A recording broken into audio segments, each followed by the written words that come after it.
Hello friends, एक बार पुनः आप सभी का हमारे online platform study with GK YouTube channel पर हार्दिक स्वागत है। तो आज की हमारी चर्चा का विषय रहेगा राजनीति विज्ञान, लोक प्रशासन, नागरिक शास्त्र। इसके अंतर्गत हम एक टॉपिक के बारे में बात करेंगे, नौकरशाही यानी ब्यूरोक्रेसी। ब्यूरोक्रेसी की अवधारणा के बारे में ये हमारा पार्ट नंबर 3 है, जिसमें हम इस टॉपिक पर आधारित संभावित महत्वपूर्ण सवालों के बारे में चर्चा करेंगे जो आगामी प्रतियोगी परीक्षाओं की दृष्टि से आपके लिए बेहद ही महत्वपूर्ण है। तो आइए शुरुआत करते हैं बिना किसी देरी की। यह हमारा नौकरशाही पर आधारित पार्ट नंबर 3 है। यदि आपने पार्ट पहला और दूसरा नहीं देखा तो आप उसे भी जरूर देखिएगा, जिसका लिंक आपको इसी वीडियो सीरीज के नीचे डिस्क्रिप्शन बॉक्स में मिल जाएगा, या आप उन्हें हमारे YouTube channel study with GK की प्लेलिस्ट पर जाइएगा। प्लेलिस्ट अपडेट कर दी गई है, वहां आपको वो सभी टॉपिक मिल जाएंगे। तो आइए शुरुआत करते हैं। पहला सवाल आपकी स्क्रीन पर रहा। ये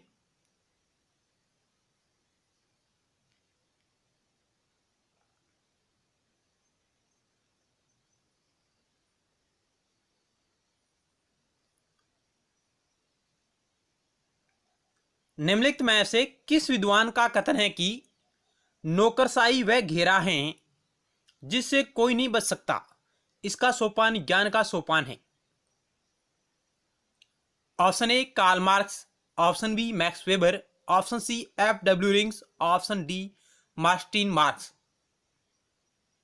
यानी नौकरशाही वह घेरा है जिससे कोई नहीं बच सकता, इसका सोपान ज्ञान का सोपान है। यह बात किसने की है नौकरशाही के बारे में?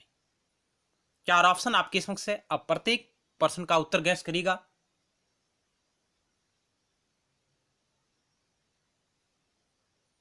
तो राइट आंसर का ऑप्शन ए, कार्ल मार्क्स का यह कथन है। ऑप्शन ए राइट होगा। चलते हैं नेक्स्ट सवाल की ओर। 2 नंबर आपकी स्क्रीन पर रहा। ये आप वीडियो को रोककर भी आसानी से प्रत्येक सवाल को पढ़ सकते हैं। 2 नंबर सवाल कह रहा है कि निम्नलिखित में से यह किसने कहा कि नौकरशाही बड़े साम्राज्यों के प्रशासन के लिए आवश्यक है? यानी नौकरशाही बड़े साम्राज्यों के प्रशासन के लिए आवश्यक है, यह कथन किस विद्वान का है? Karl Marx, Gaetano Mosca, M Crozier, R.K. Merton. Right answer का चयन कीजिएगा। निम्नलिखित में से यह किसने कहा कि नौकरशाही बड़े साम्राज्यों के लिए प्रशासन के लिए आवश्यक है? Karl Marx, Gaetano Mosca, M Crozier, R.K. Merton. तो राइट आंसर का ऑप्शन बी, गिटोना मोस्का ने यह कहा। ऑप्शन बी राइट होगा। चलते हैं नेक्स्ट सवाल की ओर। 3 नंबर आपकी स्क्रीन पर रहा। ये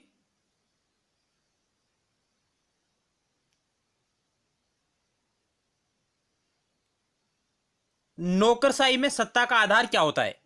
नौकरशाही में सत्ता का आधार क्या होता है? स्पष्ट श्रम विभाजन, पद सोपान पद्धति, शासन का कानून, निर्धारित सत्ता।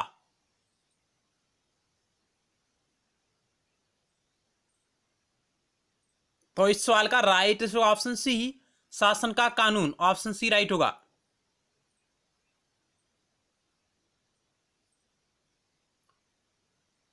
नेक्स्ट 4 नंबर सवाल आपकी स्क्रीन पर है।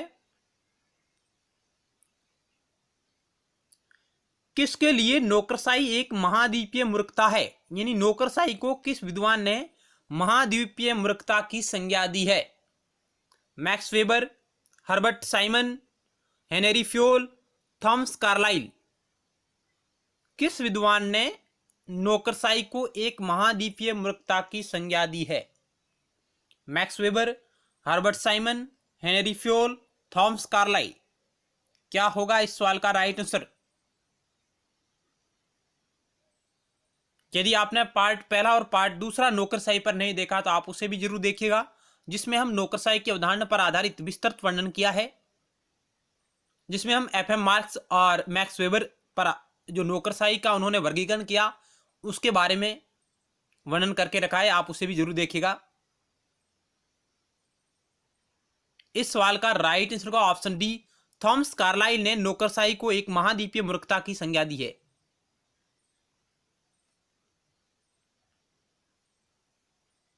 चलते हैं नेक्स्ट सवाल की ओर। 5 नंबर आपकी स्क्रीन पर रहा ये। नौकरशाही के विश्वव्यापी स्वरूप व प्रभाव को देखते हुए, यानी नौकरशाही का विश्वव्यापी स्वरूप और प्रभाव को देखते हुए थॉमस कार्लाइल ने इसे महाद्वीपीय उत्पाद कहा है।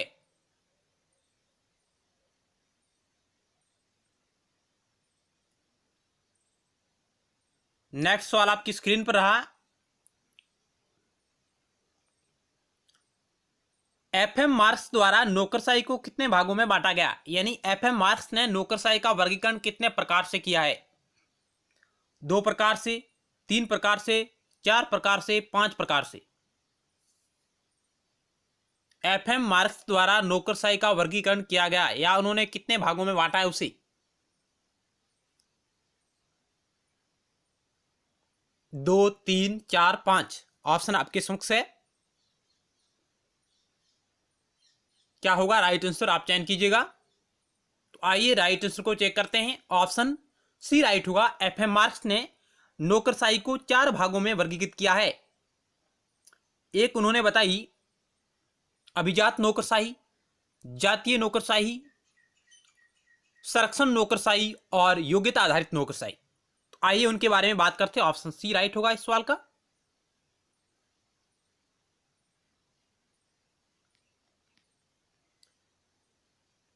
यानी एफएम मार्क्स ने नौकरशाही के 4 प्रकार क्रमश से बताए हैं। ये लाइन आप जरूर देखिएगा, क्योंकि यहां से भी सवाल पूछा गया कि एफएम मार्क्स द्वारा जो नौकरशाही के प्रकार बताए गए हैं उनका क्रम क्या है। यह सवाल परीक्षा में पूछा गया है कि एफएम मार्क्स ने नौकरशाही के जो प्रकार बताए हैं उनका क्रम क्या है। तो उनका क्रम यही रहेगा। सबसे पहले आएगा अभिभावक नौकरशाही 1 नंबर पर, 2 नंबर पर आएगा जातीय नौकरशाही और 3 नंबर पर आएगा संरक्षण नौकरशाही और 4 नंबर पर आएगा योग्यता आधारित नौकरशाही। यानी एफएम मार्क्स ने नौकरशाही के 4 प्रकार बताए हैं और उनका क्रम भी यही रहेगा।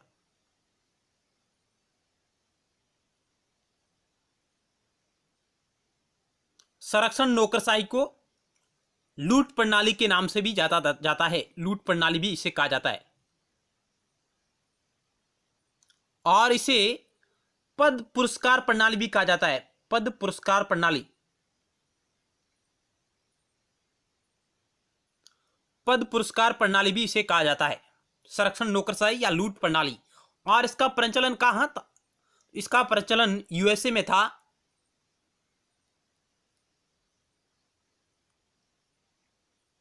तो ये 4 प्रकार उन्होंने बताई एफएम मार्क्स ने। चलते हैं नेक्स्ट सवाल की ओर।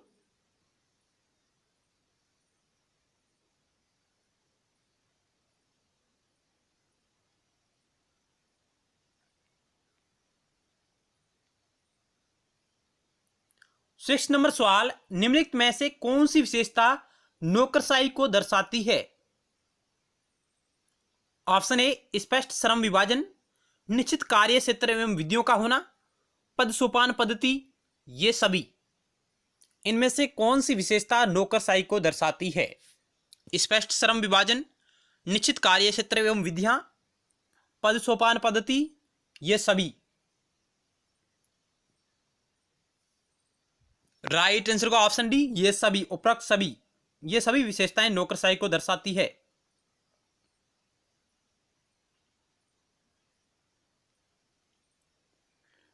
चलते हैं नेक्स्ट सवाल की ओर। 7 नंबर आपकी स्क्रीन पर रहा ये।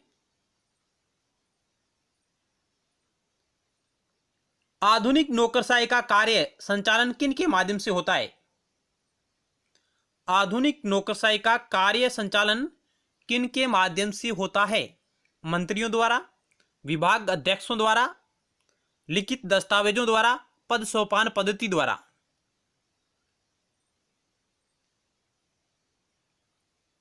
आधुनिक नौकरशाही का कार्य संचालन किन के माध्यम से होता है?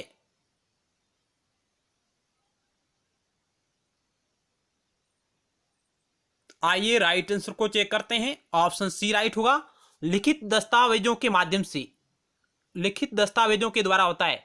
क्योंकि लिखित दस्तावेजों के माध्यम से जब नौकरशाही कार्य करेगी तो उन रिकॉर्डों को भविष्य के लिए सुरक्षित रखा जा सकता है। ऑप्शन सी राइट होगा। यह इसकी महत्वपूर्ण विशेषता है। चलते हैं नेक्स्ट सवाल की ओर। 8 नंबर आपकी स्क्रीन पर रहा। नौकरशाही संगठनात्मक रूप की सबसे पहले व्याख्या किसने की? यानी नौकरशाही की संगठनात्मक रूप की सबसे पहले व्याख्या किसने की? LD. White, heart Simon, Max weber, इनमें से कोई नहीं।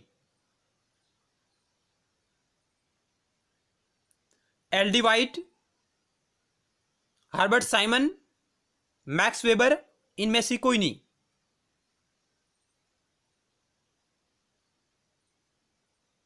नौकरशाही की संगठनात्मक रूप की सबसे पहले व्याख्या किसने की? आइए राइट आंसर को चेक करते हैं। ऑप्शन सी राइट होगा, मैक्स वेबर ने। ऑप्शन सी राइट होगा। चलते हैं नेक्स्ट सवाल की ओर। निम्न में से कौन से प्राधिकार को वेबर ने सर्वश्रेष्ठ माना है? परंपरागत, वैधानिक, चमत्कारिक, इनमें से कोई नहीं।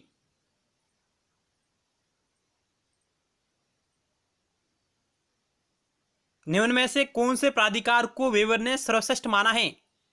मैक्स वेबर ने आदर्श नौकरशाही का मॉडल देने के लिए सत्ता के 3 प्रकार बताए थे। प्राधिकार के 3 प्रकार उन्होंने बताए थे, जिनमें परंपरागत प्राधिकार, वैधानिक प्राधिकार और चमत्कारिक प्राधिकार, जिसमें उन्होंने वैधानिक प्राधिकार को सर्वश्रेष्ठ माना है। ऑप्शन बी राइट होगा। मैक्स वेबर ने आदर्श नौकरशाही का वर्णन करने के लिए सत्ता के 3 प्रकार उन्होंने बताए हैं, परंपरागत, चमत्कारिक और वैधानिक। वैधानिक प्राधिकार को वह सर्वश्रेष्ठ मानता है। ऑप्शन बी राइट हुआ।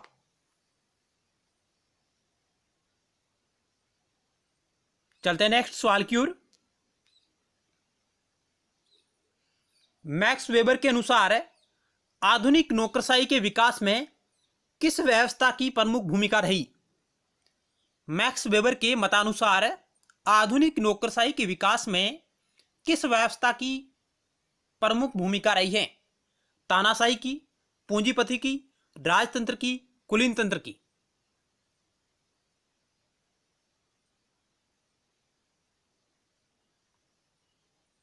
राइट आंसर का ऑप्शन बी, पूंजीपति वर्ग की है, जो आधुनिक नौकरशाही के विकास में एक महत्वपूर्ण भूमिका रही है। ऑप्शन बी राइट होगा मैक्स वेबर के अनुसार।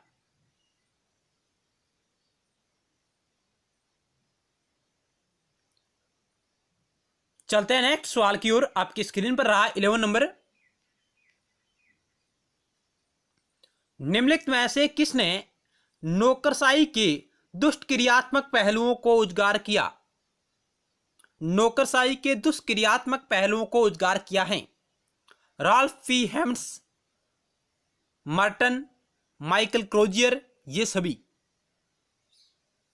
यानी इनमें से किन विद्वानों ने नौकरशाही की आलोचना की है? Ralph P Hems, Merton, Michael Crozier, ये सभी।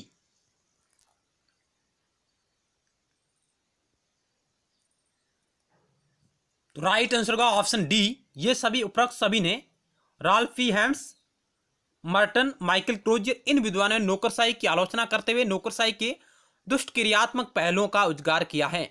ऑप्शन डी राइट होगा। चलते हैं नेक्स्ट सवाल की ओर। आपकी स्क्रीन पर रहा ये 12 नंबर। मैक्स वेबर द्वारा प्रतिपादित नौकरशाही प्रतिमान का आधार है वैज्ञानिक शोध, पारिस्थितिकी उपागम, आदर्श रूप प्रतिमान, व्यवस्था उपागम। मैक्स वेबर द्वारा प्रतिपादित नौकरशाही प्रतिमान का आधार है वैज्ञानिक शोध, पारिस्थितिकीय उपागम, आदर्श रूप प्रतिमान, व्यवस्था उपागम।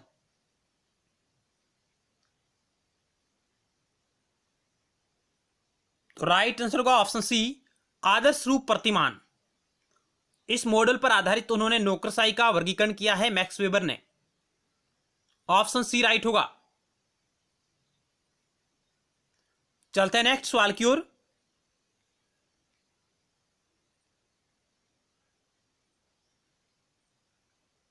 नौकरशाही ब्यूरोक्रेसी शब्द का सर्वप्रथम प्रयोग किसने किया?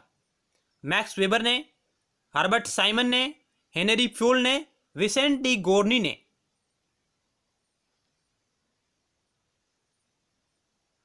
ब्यूरोक्रेसी यानी नौकरशाही शब्द का सर्वप्रथम प्रयोग किसने किया था? तो आइए राइट आंसर को चेक करते हैं। ऑप्शन डी राइट होगा। विसेंट डी गोर्नी ने 1745 में नौकरशाही ब्यूरोक्रेसी शब्द का सर्वप्रथम प्रयोग किया था। ऑप्शन डी राइट होगा।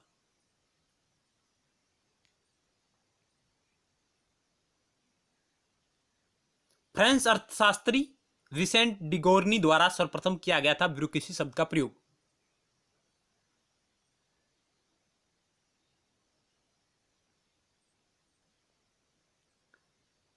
नेक्स्ट 14 नंबर सवाल आपकी स्क्रीन पर है। निम्नलिखित में से कौन सी एक मैक्स वेबर द्वारा प्रदत्त नौकरशाही की विशेषता नहीं है? यानी इनमें से कौन सी एक मैक्स वेबर द्वारा प्रदत्त नौकरशाही की विशेषता नहीं है? पद सोपान पद्धति, कार्य का विभाजन, निवैयक्तिकता और प्रतिबद्धता।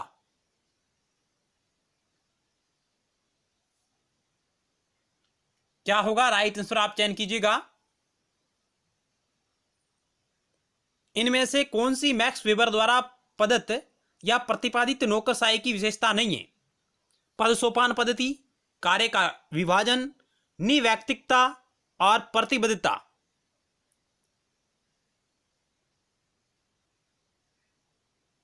तो राइट आंसर होगा ऑप्शन डी, प्रतिबद्धता है जो यह नौकरशाही की विशेषता नहीं है मैक्स वेबर की।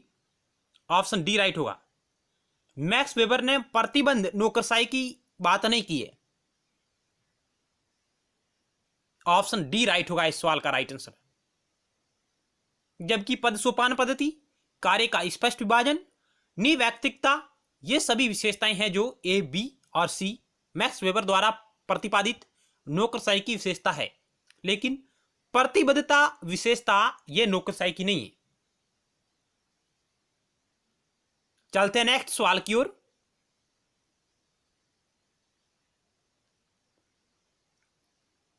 नेक्स्ट सवाल आपकी स्क्रीन पर रहा 15 नंबर। वेबर ने या वेबर के अनुसार सत्ता के कितने प्रकार है? मैक्स वेबर के अनुसार 1, 2, 3 और 4। राइट आंसर का ऑप्शन सी, 3 प्रकार उन्होंने बताए। ऑप्शन सी राइट होगा। सत्ता या प्राधिकार या अथॉरिटी के उन्होंने 3 प्रकार बताए हैं। परंपरागत प्राधिकार, करिश्माई प्राधिकार, विधि विवेकपूर्ण प्राधिकार। और विधि विवेकपूर्ण प्राधिकार को सबसे महत्वपूर्ण मानता है मैक्स वेबर।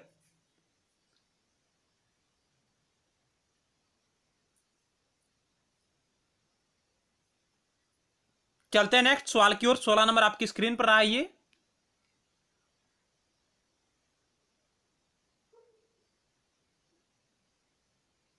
यहां आपको कथन और कारण दिया गया है।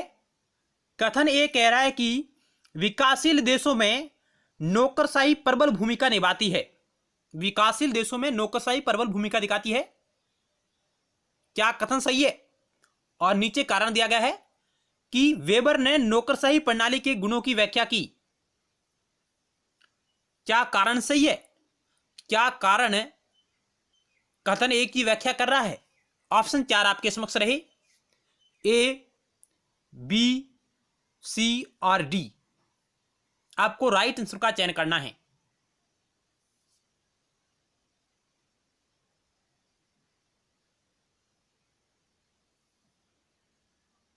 कथन और कारण दोनों आपके समक्ष है। 4 ऑप्शन आपके समक्ष रहे, ए, बी, सी और डी। आप वीडियो को रोककर भी आसानी से प्रश्न का उत्तर गैस कर सकते हैं। यदि आपको हमारे द्वारा किया जा रहा प्रयास अच्छा लग रहा तो मित्रों आप इसे लाइक करें और अपने दोस्तों के साथ भी शेयर करिएगा। जो भी आपके पास study related WhatsApp, Facebook, Telegram इत्यादि चैनल हो, वहां पर आप इसे शेयर जरूर करिएगा अपने मित्रों के साथ।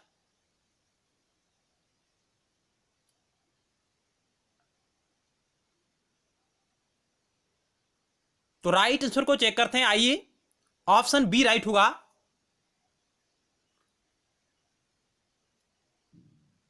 ए आर दोनों सही है, परंतु आर ए का सही स्पष्टीकरण नहीं है। यानी ए आर दोनों सही है, परंतु आर है जो ए का सही स्पष्टीकरण नहीं है। कि विकासशील देशों में नौकरशाही प्रबल भूमिका निभाती है, ये बात बिल्कुल सही है। और वेबर ने नौकरशाही प्रणाली के गुणों की व्याख्या की, ये बात भी सही है। लेकिन आर है जो ए की व्याख्या नहीं करा स्पष्ट। ऑप्शन आपका बी राइट होगा।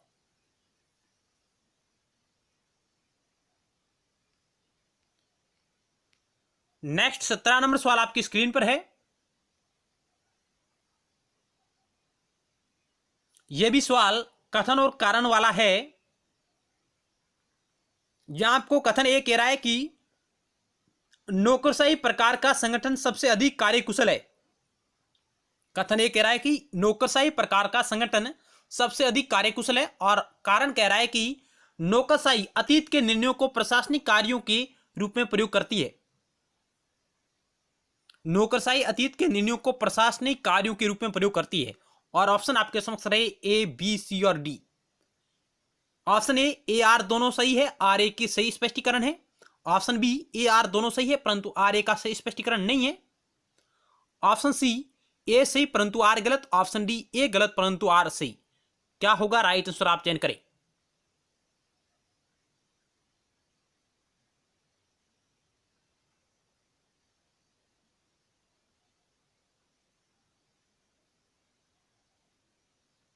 क्या होना चाहिए 17 नंबर सवाल का राइट आंसर, आप गैस करिएगा उत्तर को। आइए राइट आंसर को चेक करते हैं। कथन ए नौकरशाही प्रकार का संगठन सबसे अधिक कार्यकुशल है, यह बात बिल्कुल सही है। कारण कह रहा है कि नौकरशाही अतीत के निर्णयों को प्रशासनिक कार्यों के रूप में प्रयोग करती है, यह बात भी बिल्कुल सही है। लेकिन आर है जो ए की सही व्याख्या नहीं कर रहा है। तो ऑप्शन बी राइट होगा। ए आर दोनों सही, परंतु आर ए का सही स्पष्टीकरण नहीं है। क्या नौकरशाही अतीत के निर्णयों को ही प्रशासनिक कार्यों के रूप में प्रयोग करती है? इसलिए ऑप्शन बी राइट होगा। ये दोनों सही है, लेकिन आर है जो एक सही व्याख्या नहीं कर रहा है।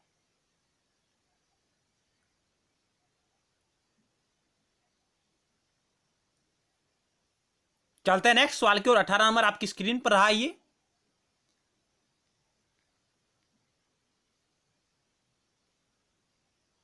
18 नंबर सवाल, जहां आपको सूची 1 और सूची 2 को सुमेलित करना है। एक तरफ आपको कमेटी और रिपोर्ट दिखाई देगी और दूसरी तरफ उनकी सिफारिशें हैं, उनके कार्य हैं, उनको आपको क्या करना है? सुमेलित करना है। मेकाले कमेटी 1854, लिंगस्टीन आयोग 1917, ली आयोग 1923, प्रथम प्रशासनिक सुधार आयोग 1966, इनको आपको सुमेलित करना है। मित्रों, आपके समक्ष है अंतर्राज्यीय परिषद की स्थापना का सुझाव, भर्ती के लिए लोक सेवा आयोग की स्थापना का सुझाव, भर्ती का आधार योग्यता का सुझाव, लोक सेवाओं को 1, 2, 3 क्लास में वर्गीकरण का सुझाव।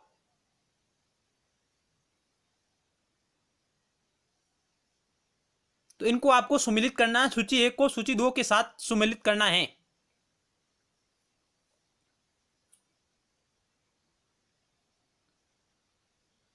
तो आइए प्रत्येक को एक एक करके जांचते हैं, चेक करते हैं। अब मेकाले कमेटी 1854, इसका संबंध किससे है मित्रों? अब आपके समक्ष ऑप्शन रहे हैं ये 4। मेकाले कमेटी ने किसकी सिफारिश की थी?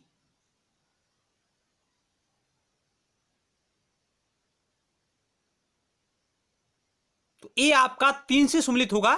मेकाले कमेटी ने 1854 में इसने भर्ती पर आधारित योग्यता का सुझाव दिया था, यानी भर्ती का आधार योग्यता होगा, ये बात इसने कही थी।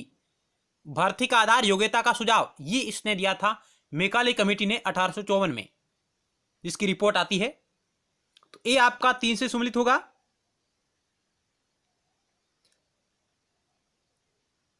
अब बात करते हैं लिंगस्टन आयोग 1917, ये किससे सम्मिलित होगा? आपके समक्ष ऑप्शन रहे पहला, दूसरा और चौथा।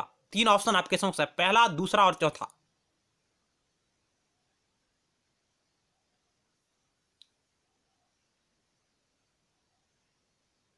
तो आइए इसको चेक करते हैं। यह ऑप्शन 4 से सुमेलित होगा। इस आयोग ने लोक सेवाओं को क्लास 1, क्लास 2, क्लास 3 में वर्गीकरण का सुझाव दिया। और ली आयोग 1923 इसकी रिपोर्ट, जिसमें भर्ती के लिए लोक सेवा आयोग की स्थापना का सुझाव था, भर्ती के लिए लोक सेवा आयोग की स्थापना का सुझाव था ली आयोग 1923, जिसने अपनी रिपोर्ट में कहा। और भारत में लोक सेवा आयोग, ली आयोग की सिफारिश पर 1926 में भारत में लोक सेवा आयोग की स्थापना हुई थी, 1926 में। और प्रथम प्रशासनिक सुधार आयोग, फर्स्ट एआरसी, जिसने अंतर्राज्यीय परिषद की स्थापना का सुझाव दिया,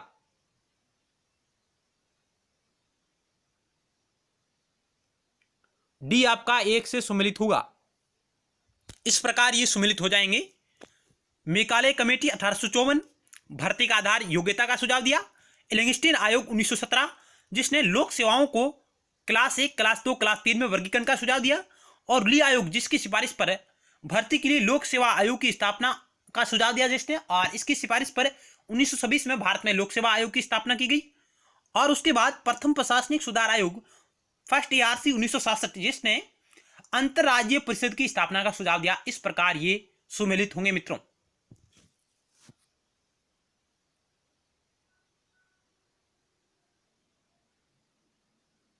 इस प्रकार इस सवाल का राइट ऑप्शन हो जाएगा ऑप्शन सी।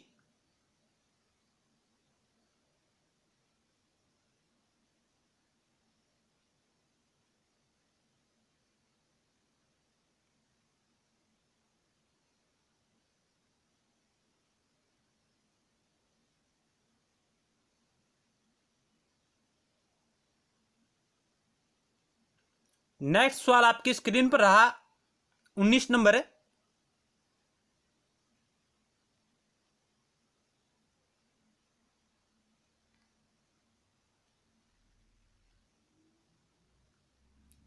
चमत्कारी सत्ता किस व्यक्ति को किस कारण प्राप्त होती है? यानी मैक्स वेबर के अनुसार चमत्कारी सत्ता किसी व्यक्ति को किस कारण प्राप्त होती है?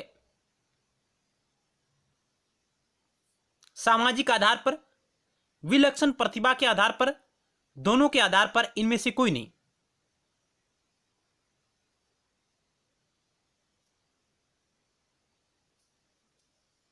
तो राइट आंसर का option C, sorry, right answer का ऑप्शन बी, विलक्षण प्रतिभा के आधार पर। चमत्कारी सत्ता यह है जो किसी व्यक्ति को विलक्षण प्रतिभा के आधार पर प्राप्त होती है। ऑप्शन बी राइट होगा मैक्स वेबर के अनुसार।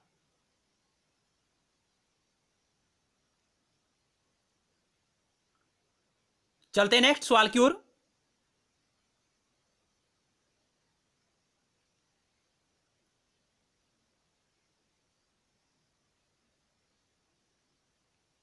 बीस नंबर सवाल आपकी स्क्रीन पर रहा है। ये नौकरशाही वह व्रत है जिससे कोई नहीं बच सकता, यह कथन किसका है? नौकरशाही वह व्रत है जिससे कोई नहीं बच सकता, यह कथन किसका है? कार्ल मार्क्स का, मैक्स वेबर का, ब्लो एंड स्कॉट का, पार्सन्स का?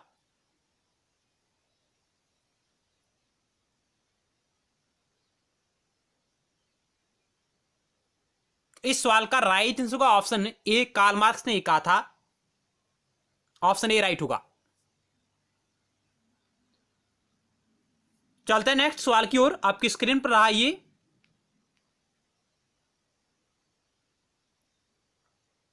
The theory of social and economic organisation किसकी पुस्तक है? हर्बर्ट साइमन की, मैक्स वेबर की, मेरी पार्कर फोलेट की, एफ.डब्ल्यू. टेलर की? The theory of social and economic organisation किसकी पुस्तक है? Herbert Simon, Max Weber, Mary Parker Follett, F W. Taylor?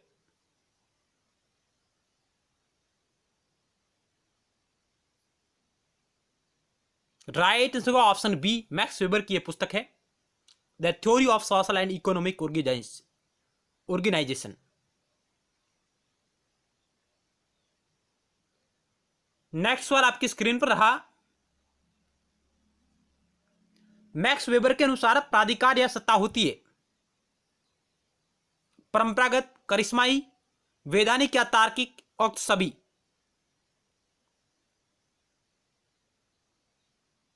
तो ऑप्शन डी राइट होगा, उक्त सभी।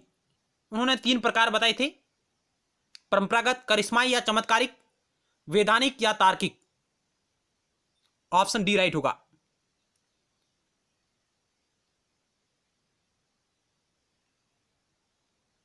ऑप्शन सवाल नंबर 23, नौकरशाही का व्यवस्थित अध्ययन करने वाला प्रथम समाजशास्त्री कौन है? Henri Fayol, Max Weber, F W. Taylor, Herbert Simon.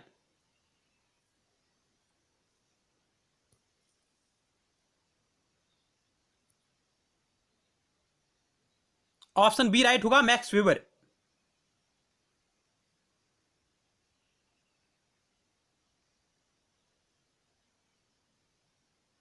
नौकरशाही को सरकारी अधिकारियों का शासन किसने कहा? 24 नंबर सवाल। रैमजे मेयोर ने, लॉस्की ने, हरमन फाइनर ने और मैक्स वेबर ने।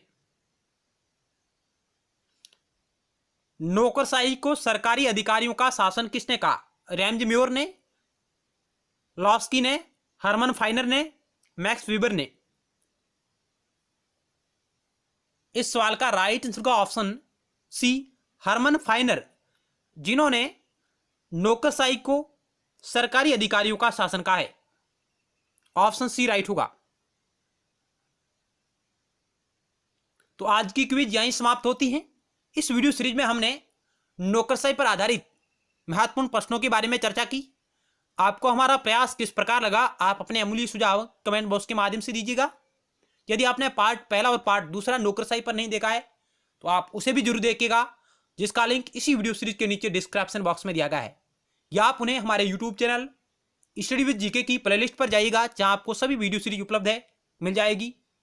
धन्यवाद। मिलते हैं नेक्स्ट टाइम एक नए टॉपिक के साथ।